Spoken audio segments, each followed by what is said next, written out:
所以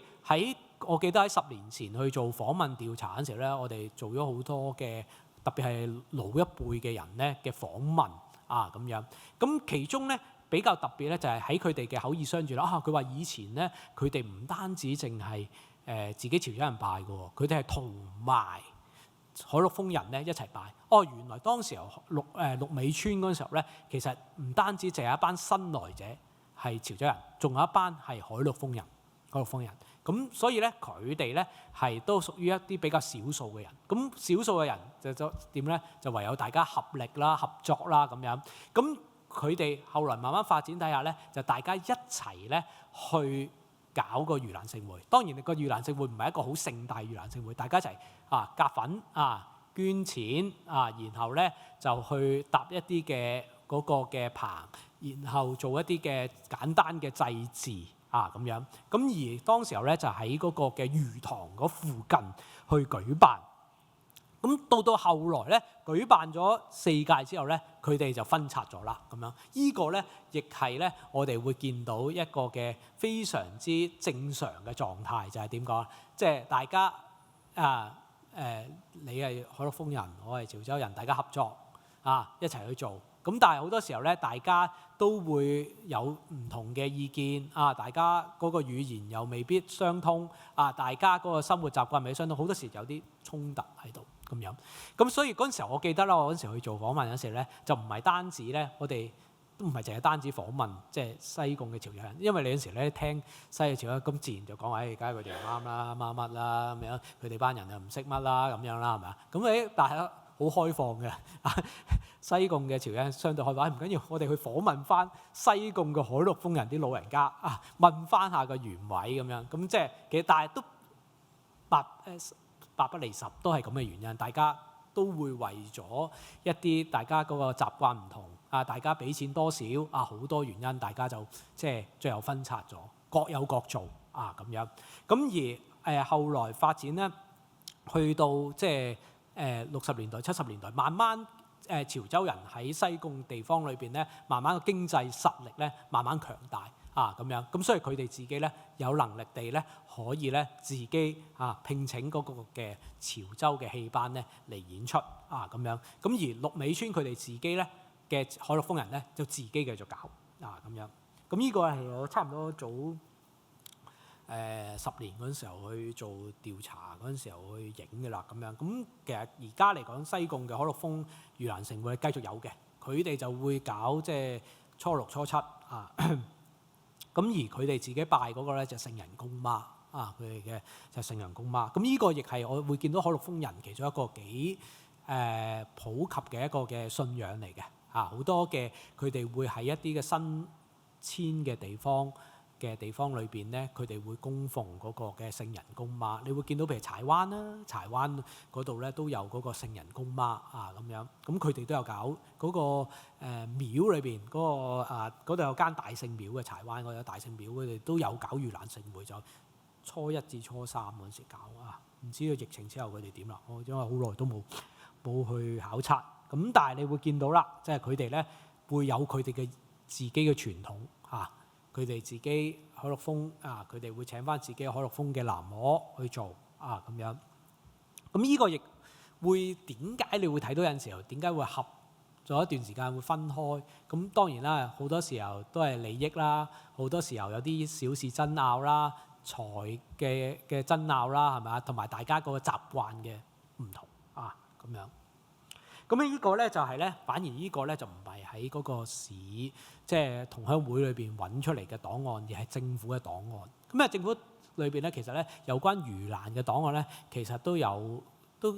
幾多，但係最主要咧集中當然就唔係去即係介紹唔同嘅盂蘭勝會嘅歷史啦，因為嗰啲檔案係一啲嘅原始嘅文件。咁主要都係啲咩咧？就係啲申請嘅文件就係話有一啲嘅唔同嘅地方，佢哋要去申請做盂蘭勝會，咁佢哋咧就要有一啲嘅信要寫嘅申請啲場地要做戲班咁樣。咁而西貢區佢哋咧做盂蘭勝會，你會睇到啦嘅得意嘅地方就係佢畫埋個圖比較起上嚟咧，佢畫得咧係比較精細嘅啊，即係比較起其他盂蘭勝會佢畫咧，佢畫得比較精細，佢連附近嗰啲嘅環境咧都畫晒出嚟嘅。咁你會見到啦，其實而家依個西貢路依個嘅位置，其實而家已經咧變成咗即係康湖居嘅地方咁樣。咁你會睇到金山魚塘啦，就係佢哋最初佢哋做盂蘭嘅地方。咁你會見到喺嗰陣時代，喺70、80年代裏邊，佢哋去寫嗰個申請書裏邊咧，佢都寫晒裏邊嗰個嘅設計。第一，你會睇到啦，嗰度會有嗰個辦事處，有神床，即係擺即係香爐嘅地方啦，有經棚，即係有經師念經嘅。另外，你仲會見到有戲台，即係話咧有粵劇嘅有潮州嘅神功戲咧係表演嘅咁樣。好啦，咁樣咁而我哋會睇到喺嗰個嘅70年代嗰陣時候咧，你會睇到嗰個嘅西貢嘅潮僑街坊舉行嗰個嘅盂蘭勝會。咁佢哋咧就冇寫係即係報紙就冇寫鹿尾村啦，佢唔知嗰度原來叫鹿尾村啦，或者嗰陣時候佢哋嘅名稱唔屬於一條嘅即係正統嘅村落啦咁樣。咁所以佢哋都係用附近嘅村落蠔涌演潮劇三晝夜咁樣。咁你會睇到啦，即係喺嗰個時代裏邊咧，喺70年代嗰陣時候咧，佢哋嗰個嘅都幾興盛咯。佢哋唔單止淨係有請經師另外咧更加咧有嗰個神功戲嘅表演咁樣。咁去到即係後來啦，去到而家即係我哋講緊而家其實同嗰個嘅即係講2023年嘅即係我哋講緊嗰個嘅盂蘭場咧，其實嗰個嘅佈置咧其實冇乜好大分別嘅啫，唔係好大分別。咁呢個咧係2014年嘅，因為嗰陣時候咧佢哋做咗特刊嗰時候特別咧就揾人畫咗個圖咁樣。咁佢哋一樣嘅，你會見到啦，就係有嗰個嘅即係天地父母棚啦，有神棚喺度啦，另外有經師棚啦，另外你又會見到啦，亦有對住嘅就有孤雲台啦、大士台啦咁樣。咁但係咧你會見到冇戲台冇戲台嘅即係其實而家咧佢哋咧就上咗嚟上面之後咧，其實佢哋咧冇做嗰個嘅即係神功戲嘅係啦咁樣。咁你會見到啦，每逢農曆7月嗰陣時候咧，其實大家咧就會見到咧好多地區咧就陸陸續續咧就會有啲花牌出現，咁你就會見到係盂蘭勝會嘅花牌咁樣。咁差唔多區區都有嘅。咁其實我哋要知道咧，其實唔單止淨係潮州人會搞盂蘭勝會。咁根據即係非遺嘅清單裏邊咧顯示咧，其實我哋有即係有廣府人會搞盂蘭勝會，我哋講緊即係海陸豐人會搞盂蘭勝會，水上人都會搞盂蘭勝會，潮州人都會搞盂蘭勝會。不過如果整體嚟講咧，我哋會見到即係潮州人搞嘅盂蘭勝會咧，相對嚟講多係比較大型。咁何謂大型咧？即係話咧有念經嘅，有另外更加係有嗰個嘅有做戲嘅咁樣。咁我哋代視為咧就比較大型嘅祭祀。咁你會見到啦，時至今日咧，其實咧西貢嘅即係盂蘭勝會咧都非常之即係興盛嘅。你會見到哇，即係人流咧非常之多嘅咁樣。咁呢個亦係可以睇得到嘅，即係相比之下，我哋會睇到咧好多反而市區嘅盂蘭勝會咧嗰個挑戰更加大。一來即係好多嘅人即係老化啦，即係負責嘅人老化啦，嗰個籌款嗰個嘅能力即係減弱咗啦咁樣。咁另外喺市區裏邊咧嗰個嘅好多嘅管制底下咧更加嚴格。咁令到佢哋嗰個嘅生存嘅空間咧更加有大嘅挑戰。咁所以咧好即係喺我做關於即係潮州人嘅盂蘭嘅研究嗰時候咧，我發覺咧你會見到好多嘅新界地區嘅盂蘭勝會咧，某程度上咧佢哋嗰個嘅即係嗰個嘅狀況咧係睇得到咧，係比起市區咧更加咧係好嘅。咁呢個亦係我哋會睇到嗰個嘅即係人口嗰個嘅遷移啦。我哋講嘅地區發展好多樣嘢嗰個嘅配套底下會有咁嘅狀況。咁但係你會見到啦，呢個咧就係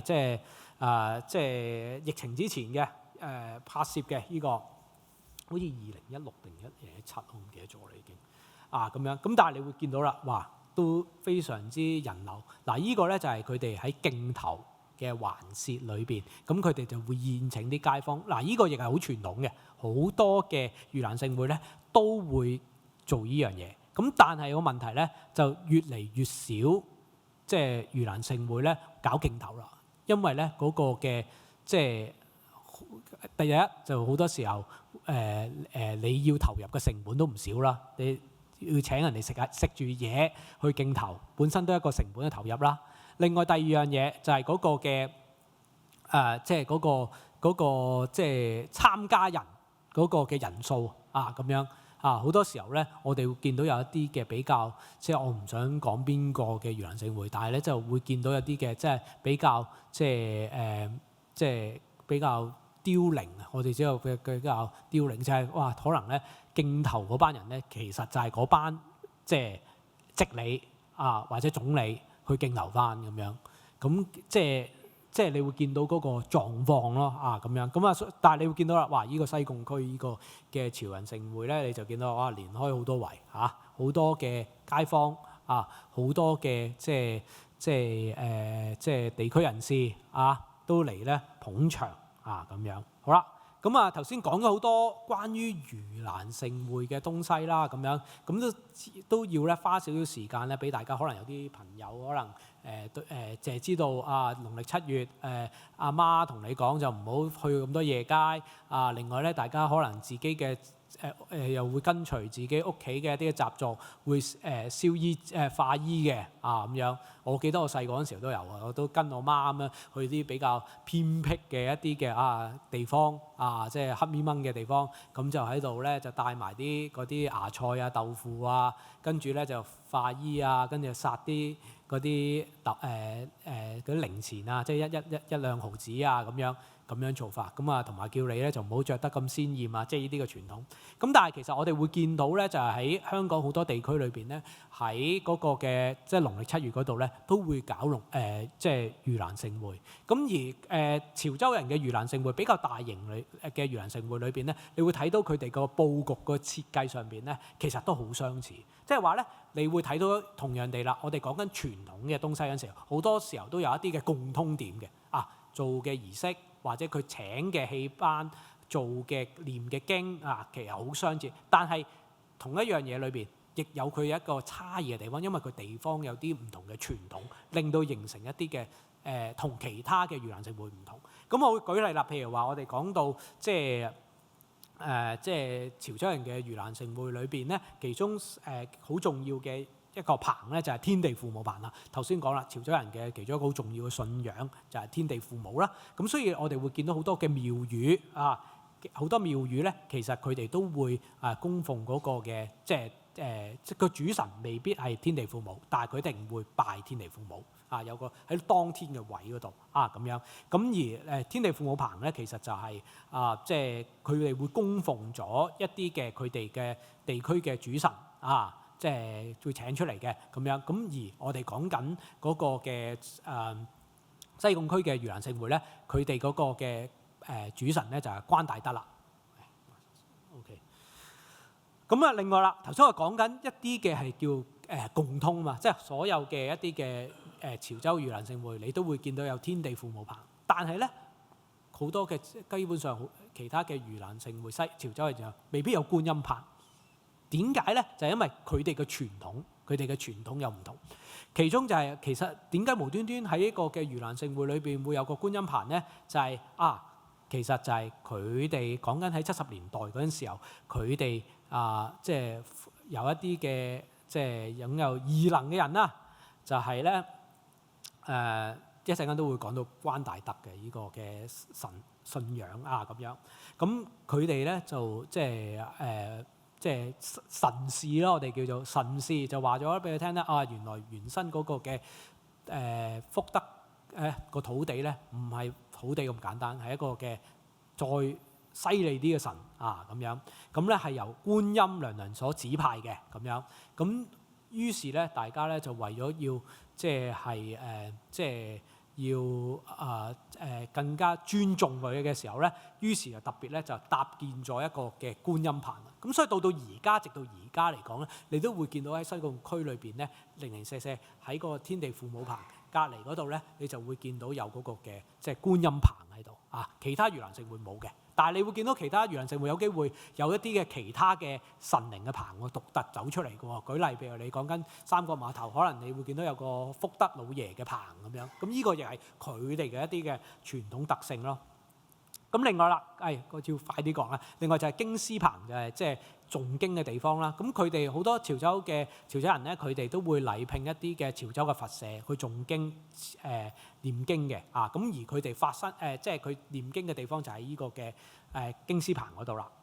咁另外啦，我哋講緊盂蘭勝會其中一個好重要嘅就係所謂大士台啦，就係供奉嗰個大士王嘅。咁但係咧，佢哋嗰個場地嘅問題咧，唔係一個好大嘅場地咧，咁所以咧，佢哋咧就只係咧用一個嘅畫像嚟代表咁樣。咁另外有孤雲台啦，咁樣。咁孤雲台裏邊咧，佢哋會即係供奉一啲嘅即係一啲嘅，佢哋有埋附薦位嘅，即係擺埋附薦位啦。另外佢哋亦有一啲嘅即係仔細嘅蓮位，就供奉翻即係一啲嘅即係孤魂野鬼咁樣。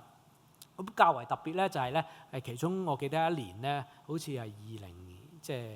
2021年嗰時候咧，佢哋咧為咗即係因為當時嘅疫情非常之嚴重啦，佢特別加咗一個嘅年位，就係咧超度嗰啲嘅新冠肺炎嗰個嘅，因為新冠肺炎去世嘅一啲嘅人士咁亦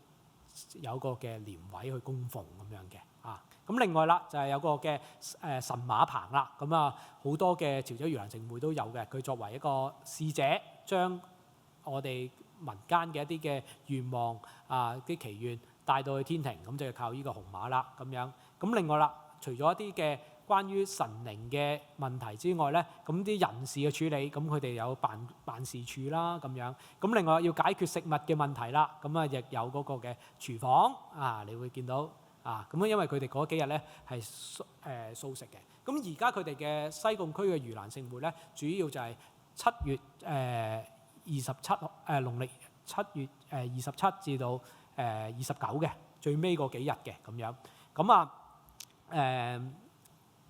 咁佢哋嘅儀式嗰個內容咧，基本上同一般嘅即係潮州嘅盂蘭勝會嗰個嘅狀況都非常之相近嘅咁樣。咁而佢哋會早喺即係7月初1嗰陣時候咧，就會有個傳統叫開孤門。咁其實唔係所有嘅盂蘭勝會都會有呢個傳統咁但係咧，其中譬如話佢哋就會有呢個傳統咁樣。咁另外啦，就係請神啦。請神亦係我哋會見到，即係西貢區唔同地區嘅盂蘭勝會，咁佢哋就會請翻佢哋當區裏邊嘅神靈啦，咁樣。咁而我哋會睇到就係佢而西貢區嘅盂蘭勝會咧，佢嘅主神就係關大德咁樣。咁另外佢哋亦有一啲嘅儀式，就係我哋講緊即係選總理就係咧佢哋透過神明去選擇嗰個嘅嚟緊嗰屆邊個嘅話事人負責嗰個嘅儀式嘅代表咁樣。咁另外你會見到啦，佢哋都有好多嘅一啲嘅祭祀誦經嘅活動。咁另外我覺得比較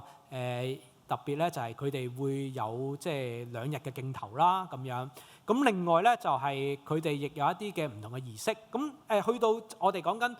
喺佢哋最尾嗰日裏邊咧，就最多儀式睇嘅最多儀式睇。咁包括咧佢哋會有所謂嘅祭好兄弟啦。咁佢哋啲總理會齊集埋晒一齊啦，就去即係一齊去祭拜嘅一齊拜咁樣。咁另外啦，就係嗰個另外一個好重要嘅儀式啦，放焰口啦咁樣。咁當個放焰口嘅儀式完結咗之後咧，代表差唔多個盂蘭勝會嗰個咧已經去到一個嘅近乎尾聲嘅階段啦咁樣。咁佢哋就會開始咧就會化大事㗎啦。咁化大事之後咧，就開始派米。咁呢啲亦係你見嗰個規格上面咧，好多盂蘭勝會嗰啲時間差唔多，根本就已經咧經歷咗長時間嘅 practice 之後咧，大家摸出嚟嗰個時間或者嗰個嘅設計上面咧係好相近嘅咁樣。咁而嗰個佢哋都會有嗰個派米啦咁樣。咁但係當然啦，而家嚟講佢唔能夠派好多，即係每人只可以派1公斤咁樣。咁頭先講就係盂蘭勝會喺嗰個嘅潮州人西貢嘅潮州人裏邊一個好重要嘅一個嘅活動啦咁樣。咁而佢哋嘅主神關大德咧更加咧係即係一個嘅喺西貢嘅潮州人嚟講咧，近年咧更加咧非常之即係漂亮啊！大家會睇到喺啱今年佢哋咧喺4月嗰陣時候咧，佢先咧重修開光。你會見到佢哋嗰個廟咧，同一般我哋港府嘅廟好唔同嘅，就係你好明顯佢哋採用咗一啲嘅潮州人，即係潮州嘅廟嗰個規格咧係套咗落去依間廟嗰度。嗱，呢個亦係某程度上你會睇到就係話佢好想透過即係一個嘅建築。一個嘅重修嘅一個廟宇，去話俾大家聽，我哋呢班西貢嘅潮州人就係聚居喺呢度啦。西貢嘅潮州人咧，佢哋嗰個身份power of 佢自己身份佢去彰顯出嚟。所以你會見到佢哋嗰個廟宇裏邊咧好靚嘅，用晒佢特別係聘請咗一啲嘅潮州嘅一啲工匠嚟到香港申請嘅，真係申請嚟香港咧去做呢一個嘅廟宇咁所以咧佢將嗰個嘅潮州嘅廟宇嘅風格咧，通通擺晒入嚟咁樣。雖然間廟唔係好大嘅咋，但係咧你就見到入邊咧嘅佈局裏邊嘅個裝潢裏邊咧，你就會睇到好多即係原生喺潮州廟宇嘅一啲嘅風格上去咁樣。咁而我哋講緊呢個關大德嘅信仰咧，其實都幾特別嘅。我嚟講，我覺得幾特別嘅就係咧，佢原身咧係一個嘅土地廟嚟嘅喎。嗱，你頭先都係呢幅圖，但係你會見到其中一個叫做福德古廟，係咪啊？一間細間嘅廟仔咁樣。咁後來一個大嘅轉折係咩咧？就係當時候佢哋講就話喺70年代嘅時候即係有一個嘅即係有異能嘅人啦即係我哋唔好追究，因為我哋研究民間信仰裏邊咧，其中一個好重要咧，即係我哋唔係純用嗰個宗教嘅角度，我從歷史文化角度去睇嘅時候咧，我哋即係我哋唔係去剖析究竟佢係咩異能或者咩，反而我哋想從佢哋嗰個轉變咧，去睇翻個社會嘅發展。咁你會睇到喺70年代嗰陣時候咧，一個轉變就係話咧，有人咧有異能，知道咗有神事，知道呢個嘅福德古廟咧唔係普通福德古廟，而係一個嘅元帥廟，關大德元帥廟係一個元帥級嘅一個嘅神靈嚟嘅咁樣。即係話咧，呢個神靈咧俾人哋即係改錯名佢唔係土地佢係再高級啲嘅咁樣。咁而又係即係多得田仲一成啦咁樣，佢又即係周圍影相，咁影到咧嗰個嘅即係福德嗰個古廟嗰個嘅狀況，細間嘅啫，你會見到細間。但係去到70年代尾嗰時候咧，就係一個好重要嘅一個嘅轉變啦。就喺70年代嗰時候咧，喺原身做魚欄嘅地方，即係有嗰個魚塘嘅地方嗰邊咧，要發展變成咗嗰個嘅即係康湖居，即係而家嘅康湖居。咁所以當時候嘅西貢嘅潮州人咧，就非常之即係努力去爭取，就希望咧將呢間廟咧可以保留到。當然我保留意思就唔係話原址保留啦，佢都知道呢個地方要發展冇辦法，佢希望可以撥地重建。咁而呢一個廟宇嘅重建咧，就某程度上就將嗰個嘅廟宇嗰個嘅規格咧，進一步咧能夠提升到啦。即係話咧，佢唔再係普通嘅福德古廟啦，而係一個嘅元帥嘅古廟。咁所以啦，去到80年代嗰時候咧，幾經嗰個嘅努力底下咧，佢哋咧就將嗰個嘅關大德元帥咧元帥廟咧就遷咗上去